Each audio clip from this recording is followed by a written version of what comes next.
એમ જ કે લખાવે જ ગયો.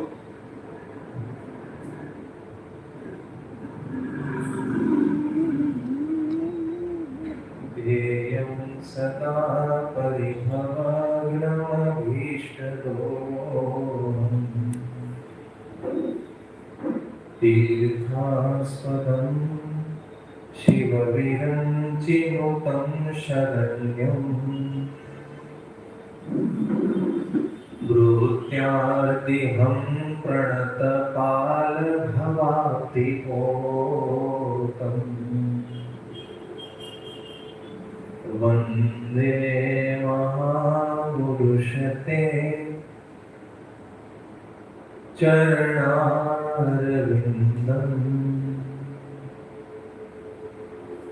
वन्दे महापुरुषते चरणारविन्दम्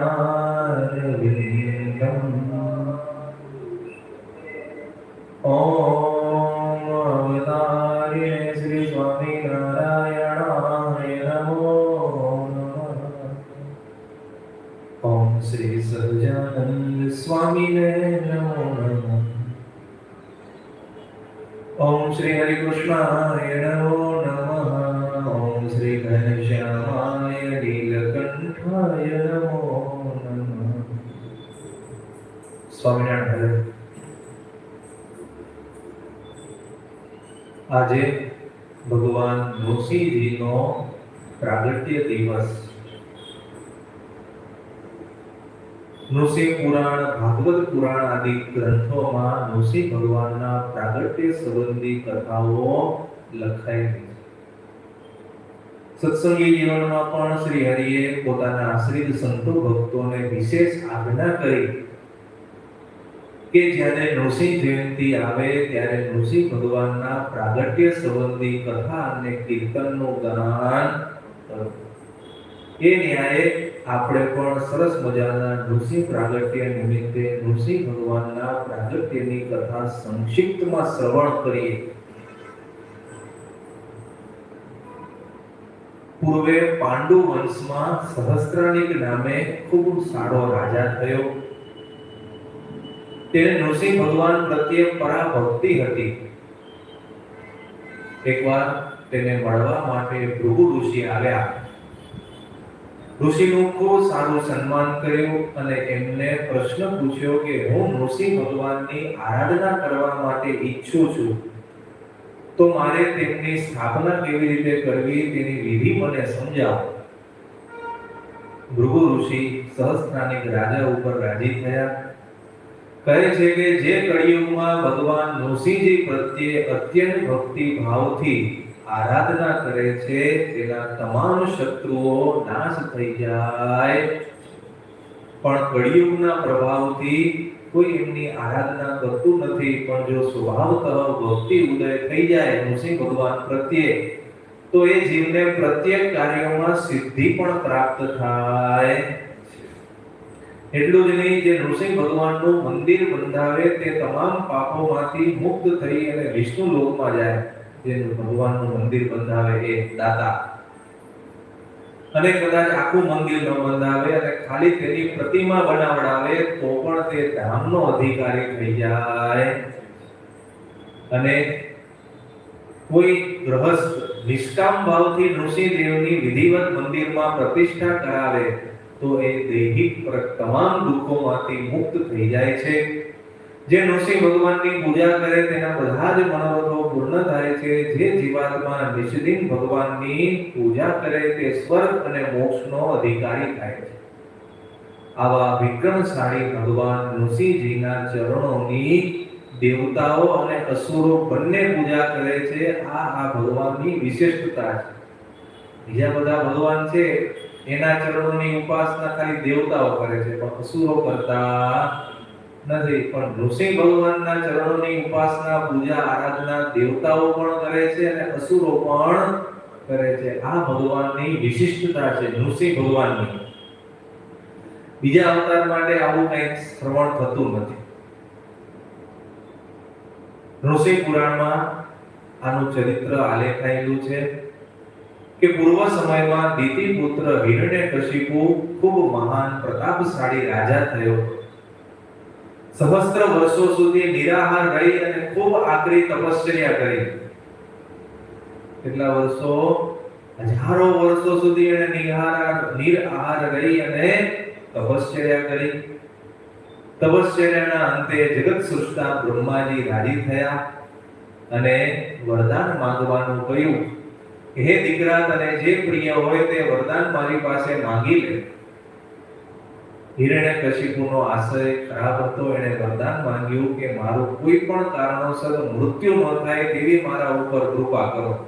દિવસે ન મરું, રાત્રે ન મરું, શસ્ત્રથી ન મરું, પાણીમાં ન મરું, પૃથ્વી ઉપર ન મરું, આકાશમાં ન મરું. આવા બધા એને વરદાન માંગ્યા અને કહ્યું કે આ કૃપા મારા ઉપર કરો. બ્રહ્માજી કહે છે આ કૃપા તો અતિ અદ્ભુત દુર્લભ છે, પણ તું લાયક છે, કારણ કે તે હજારો વર્ષો સુધી તપ કર્યું છે. એટલે તત્કાળ બ્રહ્માજીએ હિરણ્યકશિપુને વરદાન આપી દીધું. બ્રહ્માજી કહે છે તારા જેવી તપશ્ચર્યા પૂર્વે કોઈએ કરી નથી, માટે તને એકને જ આ વરદાન આપું. પછી તો હિરણ્યકશિપુ મદોન્મત્ત થઈ ગયો. પાત્રતા વગર અધિકાર આવે એટલે સર્વનાશ થાય. વાંદરાના હાથમાં તલવાર આપો તો શું કરે? વાંદરાના હાથમાં તમે તલવાર આપી દો, પછી જોજો એ શું કરે.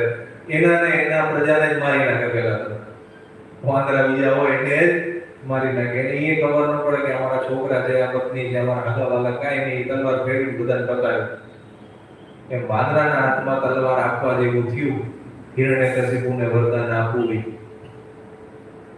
દેવતાઓ સાથે હિરણ્યકશિપુએ યુદ્ધ કર્યું અને સ્વર્ગમાંથી કાઢી મૂક્યા. ગેટ આઉટ કહી દીધું. પૃથ્વી ઉપર બધાને હાકી કાઢે અને સ્વર્ગના તમામ ભોગો એકલો જ ભોગવવા લાગ્યો. ઇન્દ્ર, રુદ્ર, ઋષિ મુનિઓ બધા જ હિરણ્યકશિપુના ત્રાસથી ભયભીત થઈ ગયા. હિરણ્યકશિપુએ ત્રિલોકીની પ્રજાને આજ્ઞા કરી કે આજ સુધી તમે જે દેવતા માટે યજ્ઞ, હોમ, દાન વગેરે કરો છો એ બંધ કરી દો. શું કીધું? યજ્ઞ, હોમ, દાન તમે જે દેવતા સંબંધી કરો છો એ બધું બંધ કરી દો. કારણ કે હવે તો ત્રિલોકીનો નાથ હું એક જ છું અને યજ્ઞ, દાન દ્વારા મારી જ આરાધના કરો, મારી જ પૂજા કરો. આવી રીતે સૌથી પ્રથમ એણે આવો વ્યવહાર પ્રજા પાસે કરાવવાથી પ્રજાની બુદ્ધિ બગાડી નાખી. આવું કર્મ કરે એટલે પ્રજાની બુદ્ધિ ભ્રષ્ટ થઈ ગઈ. પ્રજાની બુદ્ધિ એટલી બધી બગડી ગઈ કે પ્રજા કેવળ અધર્મ જ કરવા લાગી. પોતે તો ધર્મી હતો, પણ યથા રાજા તથા પ્રજા કહેવત છે ને, એ ખોટી નથી. એ કહેવત બધી સાચી જ છે. જેવા બાપ એવા બેટા, એમ જેવા રાજા એવા પ્રજા. પ્રજા બધી અધર્મી થઈ ગઈ. ઇન્દ્રએ પોતાના ગુરુ બૃહસ્પતિજીને પ્રશ્ન પૂછ્યો કે હિરણ્યકશિપુના વિનાશનો સમય અથવા તો એનો ઉપાય મને તત્કાલિક બતાવો. બૃહસ્પતિજી કહે છે કે દીકરા, તેના તપના પુણ્યનો અંશ પ્રાય ક્ષીણ થઈ જવા આવ્યો છે. એના ભાઈ હિરણાક્ષના મૃત્યુનો એને બહુ શોક થયો છે. એનો દીકરો મરી ગયો એટલે એ ગાંડો થયો, એનો ભાઈ મરી ગયો એટલે એ ગાંડો થયો છે, અને ભ્રાતૃ હત્યાનો શોક એને અતિશય લાગ્યો છે. અને શાસ્ત્રમાં કહ્યું છે કે શોક છે એ સદબુદ્ધિ અને સદશાસ્ત્રના જ્ઞાનનો નાશ કરે છે, વિચાર શક્તિ પણ ક્ષીણ કરી નાખે છે. માટે હિરણ્યકશિપુની વિચાર શક્તિ ક્ષીણ થઈ ગઈ છે. તમે ક્ષીરસાગરના તટ ઉપર ભગવાન વિષ્ણુ નારાયણ શયન કરે છે ત્યાં શીઘ્ર જાઓ, સારી રીતે સ્તુતિ કરજો. ભગવાન ઝડપથી પ્રસન્ન થશે અને તમને હિરણ્યકશિપુ દૈત્યના વધનો ઉપાય બતાવશે. શું કીધું? ભગવાન પાસે જાઓ, એ ઉપાય બતાવશે. દેવતાઓએ પુણ્યતિથિ નક્કી કરી. શુભ લગ્ન રાશિમાં હતું ત્યારે મુનિઓ દ્વારા પુણ્ય વાચન, સ્વસ્તિ વાચન, મંગલ પાઠ કરાયા. સ્વસ્તિ ન ઇન્દ્રો વેદસ્તવા, સ્વસ્તિ નઃ પૂર્ણા વિશ્વવેદ. આવા બધા સ્વસ્તિ વાચન, મંગલ પાઠ ઋષિ મુનિઓ પાસે કરાવ્યા. શિવજીને પણ સાથે લીધા અને ક્ષીરસાગરના ઉત્તર તટ ઉપર પહોંચી ગયા.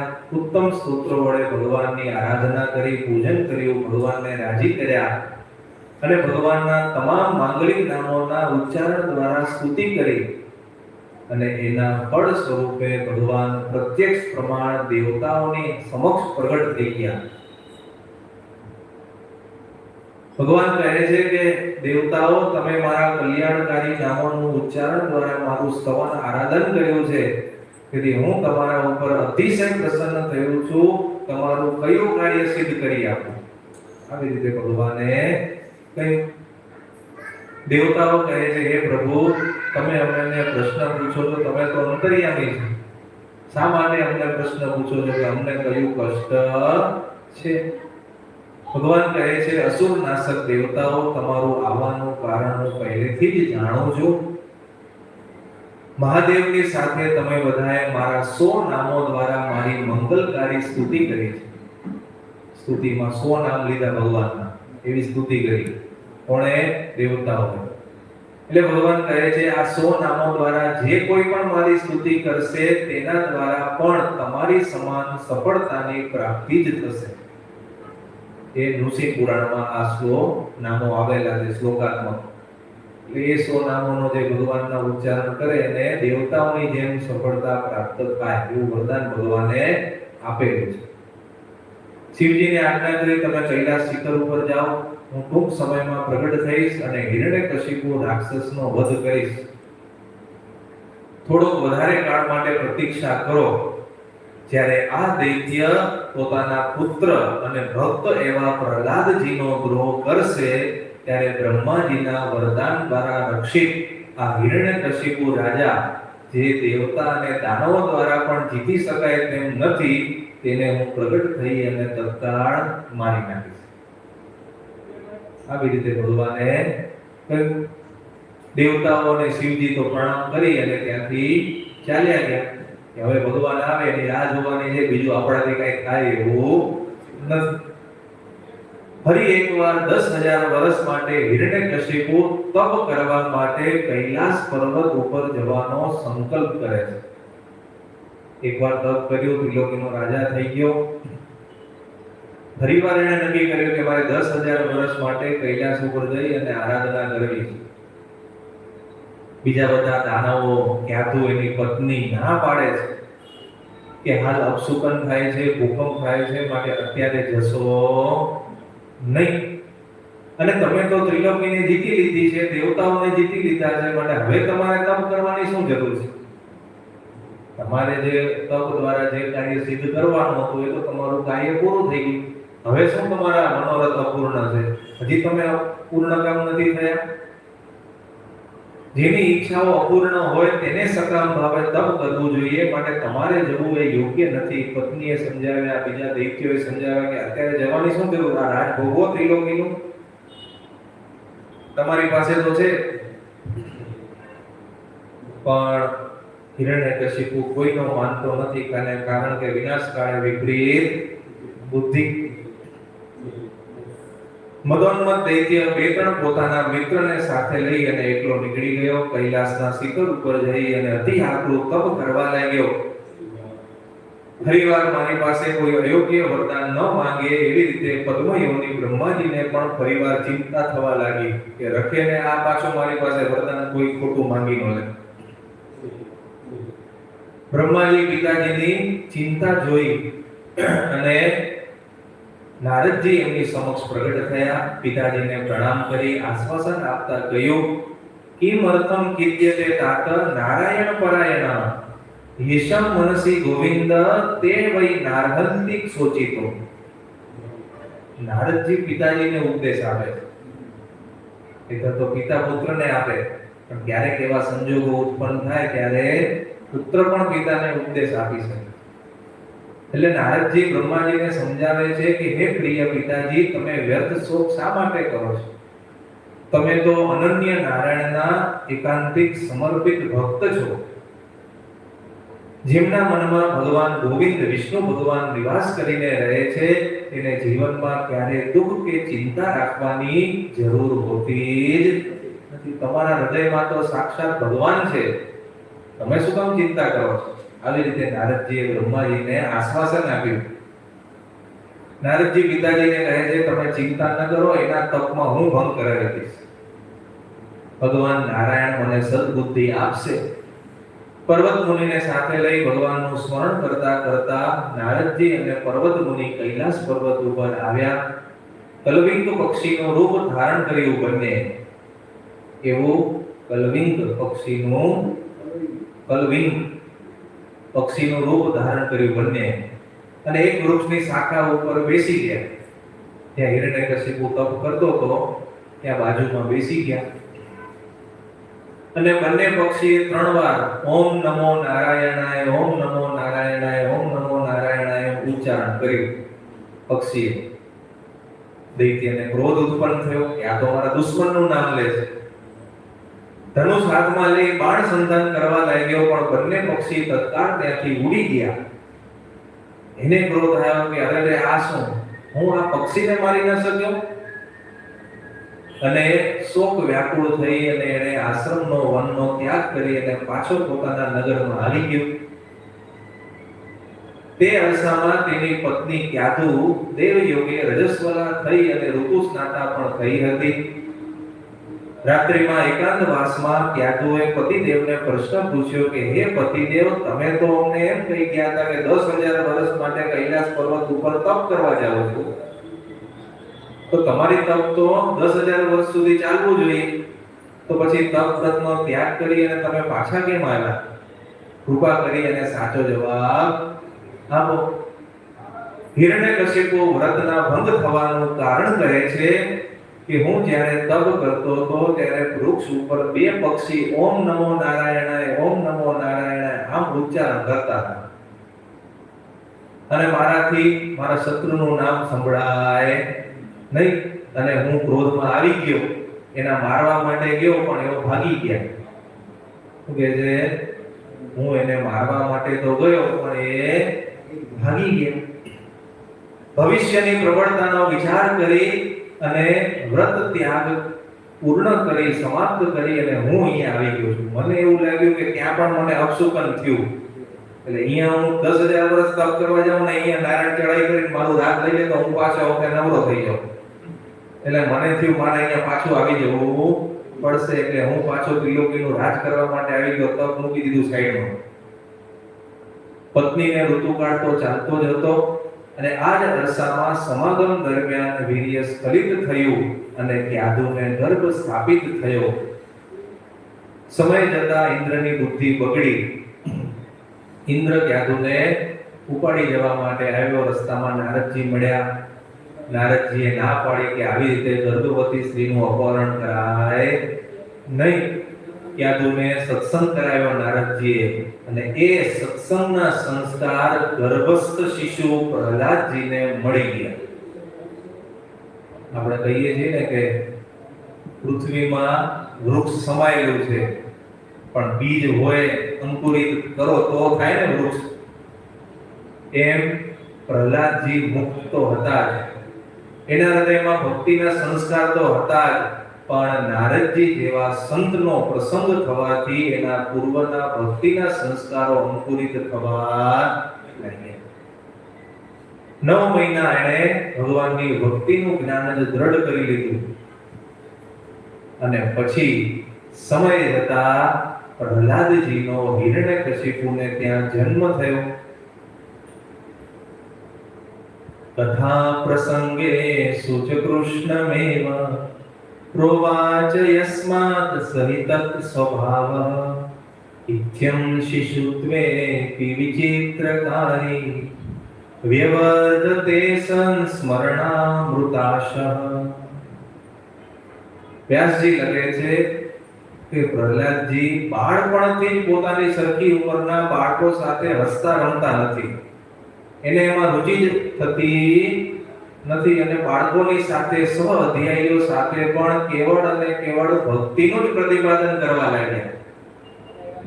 પોતાના બાળ મિત્રોને કહે છે શ્રવણમ કીર્તનમ વિષ્ણુઃ સ્મરણમ પાદ સેવનમ અર્ચનમ વંદનમ સખ્યમ આત્મનિવેદનમ. કે 9 પ્રકારે ભગવાનની ભક્તિ કરો, આવી રીતે બાળ સખાઓને ઉપદેશની વાતો કરે છે. ધીરે ધીરે ભક્તિ કરતા કરતા પ્રહલાદજીનો સ્વભાવ ભગવાનમય થઈ ગયો.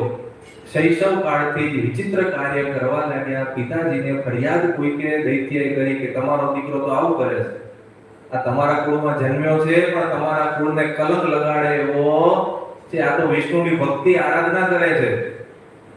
અને પ્રહલાદજી તો કોઈનું સાંભળતા નથી અને ભગવાનના નામ સ્મરણ રૂપી અમૃતનું પાન કરતા કરતા દિન દિન પ્રત્યે મોટા થતા ગયા. બાળકોની સાથે બેસી અને ભગવાનના નામની ધૂન કરે. શ્રીમન નારાયણ નારાયણ હરિ હરિ, શ્રીમન નારાયણ નારાયણ હરિ હરિ, શ્રીમન નારાયણ નારાયણ હરિ હરિ, શ્રીમન નારાયણ નારાયણ હરિ હરિ, ભજમન નારાયણ નારાયણ હરિ હરિ, ભજમન નારાયણ નારાયણ હરિ હરિ. આવી રીતે ભગવાનની ધૂન કરે છે બાળકો સાથે બેસીને. સમાચાર પહોંચી ગયા હિરણ્યકશિપુ પાસે, તમારો દીકરો તો ભક્તિ જ કર્યા કરે, તમારા શત્રુનું જ આખો દિવસ નામ લીધા કરે, બીજું કઈ કરતો નથી અને બીજા અમારા અસુર બાળકોને પણ બગાડે છે. ફરિયાદ થઈ. પિતાને ક્રોધ આવ્યો. પિતાએ દીકરાને બોલાવ્યો, સમજાવવાનો પ્રયત્ન કર્યો. પ્રહલાદજી કહે છે શાસ્ત્ર શ્રવણેન કિમ તાત યેનાત્મેવ વિહંસતે વૈષ્ણવમ વાગ્મયમ તસ્માત શ્રાવ્યમ સેવ્યમ ચ સર્વદા. હે પિતાજી, તમે મને જે ભણવા માટે મોકલ્યો છે એવા નકામા શાસ્ત્રોનો અભ્યાસ કરવાથી, એના પ્રયાસથી મને શું પ્રાપ્ત થશે? આ તો દુન્વયી શ્રમ કરવા માટેનો અભ્યાસ છે, આ કઈ ભક્તિનો અભ્યાસ થતો નથી. અને પોતાના આત્માનો નાશ કરશે, મારા આત્માને અધોગતિના માર્ગે લઈ જશે. માટે ભક્તોએ તો હંમેશા વૈષ્ણવ સાહિત્યનો અભ્યાસ કરવો જોઈએ. કેતા ભક્તિ સંબંધી શાસ્ત્રો હોય એનો અભ્યાસ કરવો જોઈએ. વિષ્ણુ ભગવાનની સ્તુતિ, ભક્તિનું સાહિત્ય સાંભળવું જોઈએ, તેનું સેવન કરવું જોઈએ, તેનો અભ્યાસ કરવો જોઈએ. મને આ નકામા શાસ્ત્રોનો અભ્યાસ કરાવીને શું કરો? પણ પ્રહલાદજી એકના બે થતા નથી. છેવટે અતિશય ક્રોધ ઉત્પન્ન થયો અને પ્રહલાદજીને મારવા માટે હિરણ્યકશિપુ અનેકવિધ પ્રયત્નો કરવા લાગ્યા. હાથી નીચે કચડાયો, પર્વત ઉપરથી ફેંકાયો, અગ્નિમાં બાળ્યો, એકે ઉપાય બાકી ન રાખ્યો. પણ વ્યાસજી એમ લખે છે કે ભગવાને પ્રહલાદજીના દેહને જીવ જેવો અમર અવિનાશી બનાવી દીધો. કેવો કરી નાખ્યો? દેહનો ગુણધર્મ શું છે? જળ દુઃખરૂપ અને નાશવંત. આત્માનો ગુણધર્મ શું છે? ચૈતન્ય સુખરૂપ અને અવિનાશી. બેના ગુણધર્મ ક્યારે એકબીજા સાથે ભળી જાય નહીં. પણ પ્રહલાદજીના કેસમાં વિપરીત સાબિત થયું. પ્રહલાદજીનો દેહ જ ભગવાને જીવ જેવો અવિનાશી કરી નાખ્યો. હન્યમાના ન્યવર્તંત સત્ય ફલદ દૈરીવ ન ચિત્રમ વિબુધા નામ તત અજ્ઞાનામ વિસ્મયામ્યહમ.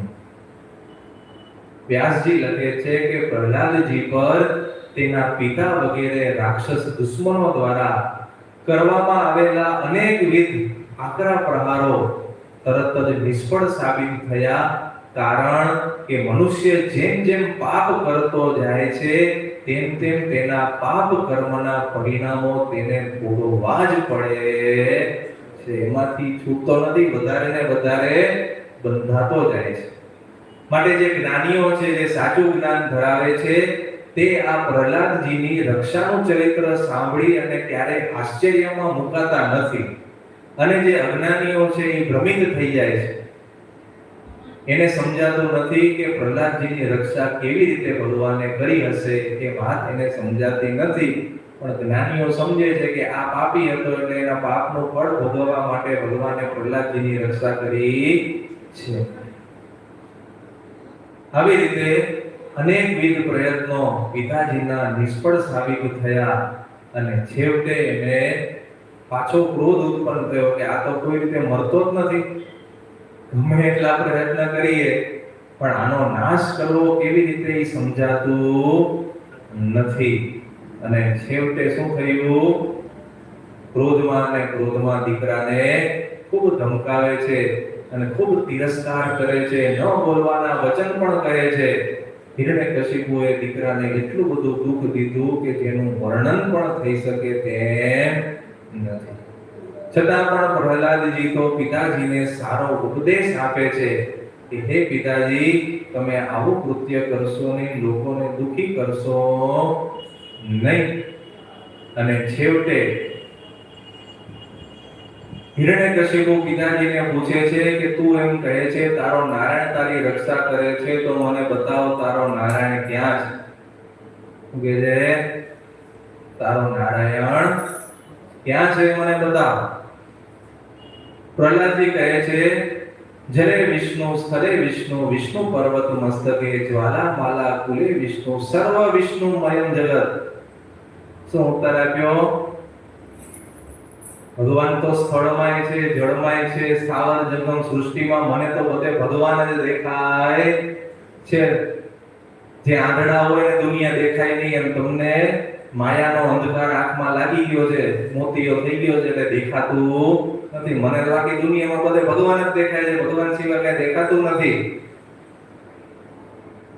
અને આવી રીતે નિર્દોષ પ્રહલાદજીના વચન સાંભળવા છતાં પણ હિરણ્યકશિપુને કોપ આવેશમાં પ્રવેશ થઈ ગયો અને પુત્ર સામે છે એનો પણ એને વિચાર કર્યો નહીં. અને કહે છે કે અભિમાની, તું મારી આજ્ઞા ઉલ્લંઘે છે, મારા રાજ્યમાં રહે છે, મારો દીકરો થઈને મારી આજ્ઞા પાળતો નથી, હમણાં ને હમણાં યમલોકમાં મોકલી દો. પ્રહલાદજી કહે છે કે તમારું બળ મારા પુરુષોત્તમ નારાયણના બળની આગળ અણુ માત્ર પણ ચાલે એવું નથી, માટે હું તમારાથી ડરતો નથી. અને પછી તો હિરણ્યકશિપુએ પ્રશ્ન પૂછ્યું કે તારો ભગવાન સર્વ સ્થળે છે તો થાંભલામાં દેખાય છે? પ્રહલાદજીએ થાંભલા સામે નમસ્કાર કરી અને કહ્યું કે હા, મને ભગવાન દેખાય. શું કીધું? મને એમાં પણ ભગવાન દેખાય છે. હિરણ્યકશિપુ કહે છે કે ઊભો રહે તો પછી હમણાં તારા ભગવાનનું મસ્તક અને ધડ જુદું કરી નાખું, કે તારા થાંભલાને ભાંગી નાખું અને તારા ભગવાનનો નાશ થઈ જશે. પછી તારું ભગવાનનું બળ છે એ પૂરું થઈ જશે. આસન ઉપરથી ઉછળ્યો અને અસુરે થાંભલામાં પોતાની મુઠ્ઠીનો પ્રહાર કર્યો અને એ જ વખતે થાંભલામાંથી મહાભયંકર અવાજ થયો. એવો અવાજ થયો કે આખા બ્રહ્માંડ રૂપી કણાયું જાણે ફૂટી ગયું હોય એવું અનુભવવા લાગ્યું. અને પોતાના સ્થાન પર આવેલા તે અવાજને સાંભળી અને બ્રહ્માદિક દેવો પણ પોતપોતાના લોકના સ્થાનનો વિનાશ થશે એમ માનવા લાગ્યા. પુત્રની વધ કરવાની ઈચ્છા ધરાવતો હિરણ્યકશિપુએ આવો અપૂર્વ અવાજ સાંભળી અને વિચાર કરે છે કે આવો અવાજ ક્યાંથી આવ્યો કંઈ જણાતું નથી. અવાજના લીધે અસુર સેનાપતિઓ પણ ત્રાસી ગયા અને પ્રહલાદના વચનને તથા પોતાના સમગ્ર ભૂતોમાં વ્યાપકપણું સત્ય સાબિત કરવા માટે ભગવાને ન મનુષ્ય કે ન પશુ એવું અદ્ભુત સ્વરૂપ ધારણ કર્યું અને ભગવાન સભાની વચ્ચે થાંભલામાં દેખાવા લાગ્યા.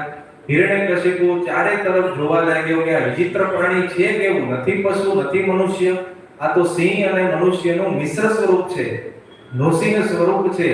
દૈત્ય આવો વિચાર કરે છે અને નૃસિંહ ભગવાન તત્કાળ ભયાનક સ્વરૂપ ધારણ કરેલા છે.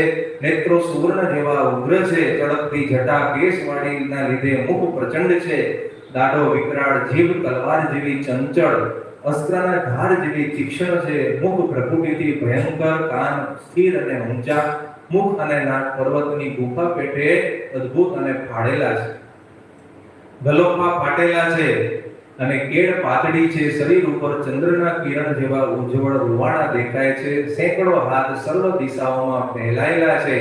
આવા નૃસિંહ રૂપને જોતા જ દૈત્ય ગભરાઈ ગયો. બોલો નૃસિંહ ભગવાનની જય. હિરણ્યકશિપુ કહે છે, હે મહામાયાવી હરિ, તે મારો નાશ કરવાનો વિચાર કર્યો છે, પણ તારા ઉદ્યમથી તને સફળતા મળવાની નથી. અને હિરણ્યકશિપુએ હાથમાં ગદા લઈ અને નૃસિંહ ભગવાનને મારવા માટે ધસ્યો છે. જેમ પતંગીઓ અગ્નિને દેખતા જ પડવા જાય અને અદ્રશ્ય થઈ જાય, તેમ નૃસિંહ ભગવાનના દિવ્ય તેજમાં અસુર અદ્રશ્ય થઈ ગયો અને એનું તેજ છે એ અંધકારમાં ઉગડી ગયું. નૃસિંહ ભગવાનની સામે ક્રોધથી મોટા વેગવાળી ગદા તેમને મારી અને ભગવાને અસુરને પકડી લીધો અને રમત કરતા કરતા ગરુડના પંજામાં સર્પ જેમ નીકળી જાય તેમ ભગવાનના હાથમાંથી એકવાર છટકી ગયો, બીજી વાર છટકી ગયો, પણ ત્રીજી વાર ભગવાને એને એવો પકડ્યો કે એને કોઈ રીતે છૂટવાનો અવકાશ રહ્યો નહીં. ઢાલ તલવાર ફેરવી ઉપર નીચે એક ધારો તે ઘૂમતો હતો અને એવામાં નૃસિંહ ભગવાને ઊંચા સ્વરથી મહા ઉગ્ર અટહાસ્ય કરી આંખો મીચી મહાવેગથી પકડી અને ઇન્દ્રના વજ્રથી પણ જેની ચામડી ચીરાઈ નથી એવા દૈત્યને શ્રી હરિએ ઘરના બારણાના ઉંબરામાં, નહીં અંદર કે નહીં બહાર, સાતડ ઉપર પાડી દીધો, નહીં પૃથ્વી ઉપર, નહીં આકાશમાં, નહીં જીવતા કે નહીં મરેલા દ્વારા, કહેતા નખ દ્વારા ગરુડ જેમ શેરી સર્પને ચીરી નાખે તેમ એને ચીરી નાખ્યો. ભગવાન નૃસિંહના નેત્રો ક્રોધના લીધે મુશ્કેલ મહાભયંકર જણાતા હતા અને ફાડેલા મુખના છેડાઓને પોતાની જીભથી તે ચાટતા હતા અને હિરણ્યકશિપુના આંતરડાની માળા પોતાના ગળામાં ધારણ કરી લીધી અને સિંહ જેવા વિકરાળ દેખાતા ભગવાનના દર્શન કરતા દેવતાઓ પણ ખડબડી ગયા, ભયભીત થઈ ગયા. એ પણ ચીસો પાડવા લાગ્યા કે આવી ગર્જના, આવા ભગવાનનું સ્વરૂપ તો પૂર્વે ક્યારે જોયું નથી. બધાએ ભયભીત થઈ ગયા. દૈત્યોનો વિનાશ થવાથી અત્યંત હર્ષમાં આવી અને દેવાંગનાઓ વારંવાર નૃસિંહ ભગવાન ઉપર પુષ્પની વૃષ્ટિ કરવા લાગી. દેવતાઓના વિમાન પણ આકાશમાં છવાવા લાગ્યા. દેવતાઓના ઢોલ નગારા ઉત્તમ ગંધર્વો ગાન કરે છે. સ્ત્રીઓ નાચવા લાગી. બ્રહ્મા, ઇન્દ્ર, શંકર, દેવતાઓ, ઋષિઓ, પિતૃઓ, સિદ્ધો, વિદ્યાધરો, સર્પો, મનુ, પ્રજાપતિ, ગંધર્વ, અપ્સરા, ચારણ, યક્ષ, કિમ પુરુષ, વૈતાલો, સિદ્ધો, કિન્નરો, ભગવાનના પાર્ષદ, સુનંદ, કુમુદ વગેરે પણ ત્યાં હાજર થયા અને તીવ્ર તેજવાળા ભગવાનને સિંહાસન ઉપર બેઠેલા છે એમ જોઈ અને વારાફરતી અદ્ભુત અને આશ્ચર્યકારી સ્તુતિ કરવા લાગ્યા. ભગવાનને સ્તુતિ શ્રવણ કરાવી ભગવાન દેવતાઓ ઉપર ખૂબ રાજી થયા અને છેલ્લે પ્રહલાદજીએ સ્તુતિ કરી. બ્રહ્માદયા સુરગણા મુનયોથ સીતા સત્વે તતા નગતયો વચ સાંપ્રવાહૈ નારાધિતુમ પુરુગુણૈરદુના પીપેભૃ કિંતોષ્ટુમર્હતિ સમે હરિરુગ્ર જાતે. સ્તુતિ તો બહુ મોટી છે, આખી સ્તુતિ તો લઈ શકાય એવું નથી સમયના અભાવે, પણ સરસ મજાની સ્તુતિ કરી અને સ્તુતિનો કહેવાનો તાત્પર્ય એવો છે કે હે ભગવાન, સત્વ ગુણમાં એકાગ્ર બુદ્ધિવાળા બ્રહ્માદિક દેવતાઓ, જ્ઞાની સિદ્ધો પણ વચનના પ્રવાહથી અનેક ગુણોથી આરાધન કરવા આપની ઈચ્છા હોવા છતાં પણ સમર્થ થતા નથી. તો મારી સ્તુતિ પ્રાર્થનાથી હું તમને કેમ સંતોષ પમાડી શકું? કેવી રીતે તમને પ્રસન્ન કરી શકું? એક તો હું અસુર જાતિમાં જન્મેલો છું, મને કઈ આવડતું નથી તમારી સ્તુતિ પ્રાર્થના કેમ કરવી, કઈ આવડત છે નહીં. અને ધન સત્કુળમાં જન્મ, સૌંદર્ય, તપ, ઇન્દ્રિયોની કુશળતા, કાંતિ, પ્રતાપ, પુરુષાર્થ, બુદ્ધિ, અષ્ટાંગ યોગ દ્વારા પણ મોટા મોટા ભગવાનના ભક્તો આપની આરાધના નથી કરી શકતા. તો હું તો તમારી આરાધના કેવી રીતે કરી શકીશ? હું તો આપના ચરણ કમળથી વિમુખ છું. આવી રીતે ખૂબ સ્તુતિ પ્રાર્થના કરી ભગવાનને કહે છે કે હે પ્રભુ, હું જાણું છું આપ ભક્તિથી જ પ્રસન્ન થાઓ છો, બાકી કોઈ રીતે પ્રસન્ન થતા નથી. આપની પાસેથી હું કોઈ વૈભવની અપેક્ષા રાખતો નથી, ઇન્દ્રિય ભોગ્ય પંચ વિષયને પણ ઈચ્છતો નથી, કારણ કે કાળ રૂપ આપનો મહાપરાક્રમી જે ભક્ત છે એ અણીમાદી સિદ્ધિઓને પણ એક સેકન્ડમાં જીવથી દૂર કરી નાખે છે. માટે મને આપના દાસનો પણ દાસ બનાવો, બીજું મને કઈ જોઈતું નથી. મને ઝાંઝવાના જળ જેવું આ સુખ લાગે છે, ત્રિલોકીનું રાજ્ય મારા બાપાએ ભલે ભોગવ્યું, પણ મારે આ માયા ચેષ્ટિત પંચ વિષયના સુખમાં કિંચિત પણ આસક્તિ છે નહીં.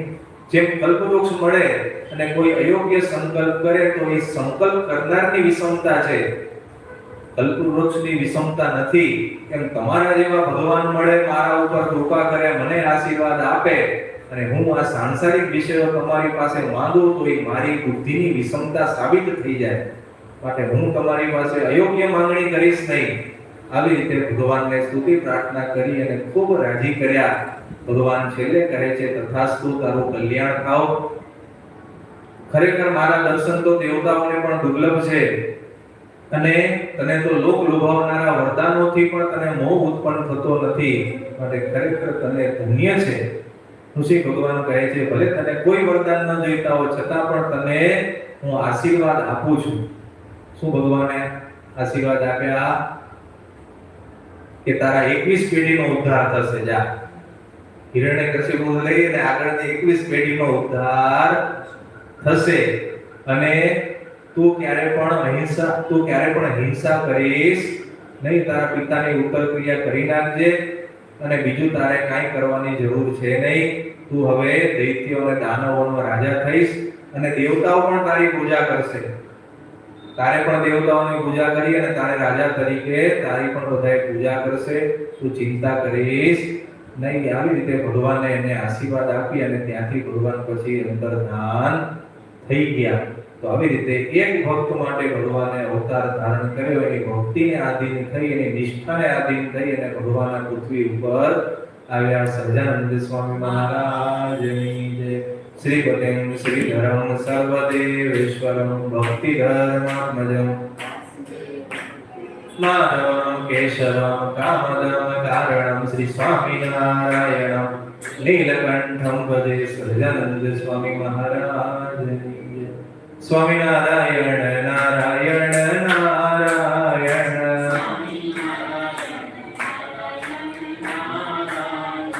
સ્વામિનારાયણ નારાયણ નારાયણ.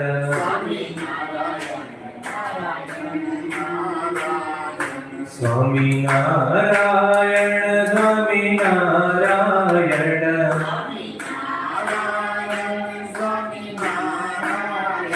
સ્વામિનારાયણ નારાયણ નારાયણ.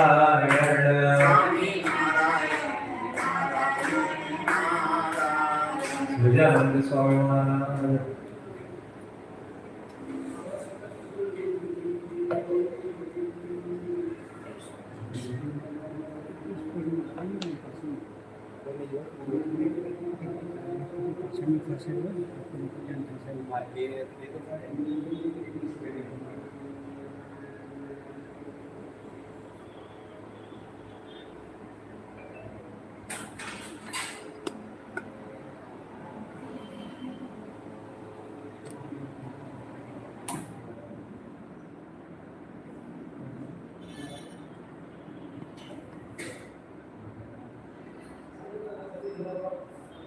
ત્યાં આવ્યો ને બધાને ત્યાં તો પેલો આવ્યો ને વિરોચન ને વિદુર નીતિની કથામાં એને એવું થયું કે ભક્ત જેનો હતો ને અસુર આવ્યો, ભક્ત જેનો અસુર આવ્યો.